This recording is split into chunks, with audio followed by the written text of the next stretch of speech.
They were both denied parole just last month, and now for the first time, KCAL News reporter Jeff Nguyen is sharing audio from those hearings. I did not de-escalate the event. I escalated it through my behavior. We're hearing from the Menendez brothers during their parole hearings last month. Both were denied early release. Much of the proceedings centered around the pair's conduct in prison. Younger brother Eric was grilled about fighting in prison. It was a time in my incarceration that I was being bullied a lot, and I needed to stand up for myself in my eyes at that point.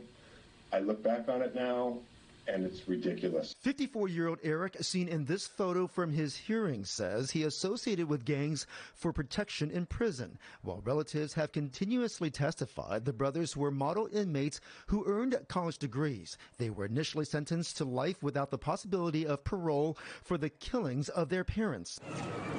But they qualified for resentencing following the release of several popular TV series. Eric admitted to using drugs like heroin in prison, even though he says he was allergic to it, and he drank alcohol despite saying he didn't enjoy it. Well, marijuana I began to use because of my Crohn's disease, but I used it because I was miserable. I was depressed. Both brothers admitted to violating the rules on computer usage in prison.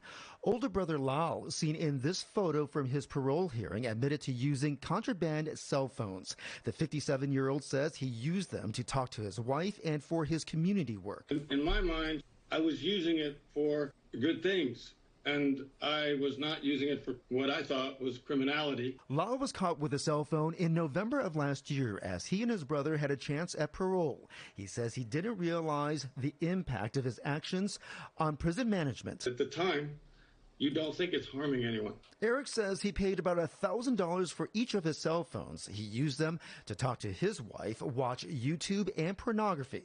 He says he felt it was worth the risk. I didn't believe, and I didn't allow myself to believe that I could ever get out of prison. I believed that I would die in prison.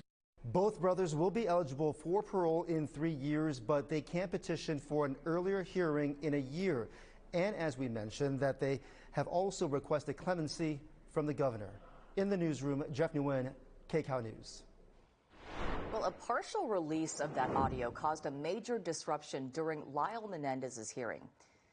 KCAL assignment editor Mike Rogers is at the desk now. And Mike, that audio actually released to one news outlet during the hearing, right? Yeah, Susie and Juan, and it was caused a major disruption that Friday. Now, what we know is that audio that was released, according to CDCR, was released erroneously. Here's how this happens. News networks like ours file what are called Public Records Act requests. The Public Records Act requests usually take weeks to get returned. They have at least 10 days where before they have to even respond to you. But in this situation, one network put in for it, and they were released the very next day. That audio then was released and played during Lyle Menendez's hearing. And the back half of that hearing, according to the transcripts we got, was an uproar over the release of that audio. Many of the family members of the Menendez brothers very frustrated at the parole board, saying, how do you expect these guys to follow every single little rule when the parole board itself isn't following the rules and is making mistakes? Ultimately, though, then we requested the audio. The audio then was now several weeks later when it was finally disseminated and released. A very unusual step, though, for that audio to be released so quickly after. By the way,